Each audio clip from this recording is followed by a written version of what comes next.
Ang pag-ibig ni Ruel of Malala ay dumaramay sa mga nangangailangan, nagbibigay ng pag-asa sa malupit na mundo, tumutulong sa mga nanghihinan na ihihirapan, nagdadala ng kapayapaan sa isip na gulong-gulo. Ang kabutihan niyang taglay ay walang pagod sa paggawa, walang pahinga para sa mga nagmamahal. Naghahanap ng mga taong dapat palakasin,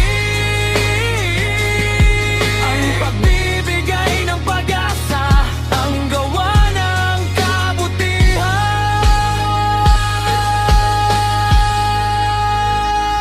Ang kabutihan ay hindi kailanman nagangad para sa sarili lamang. Mas mahalaga ang iba kaysa sa sariling kapakanan.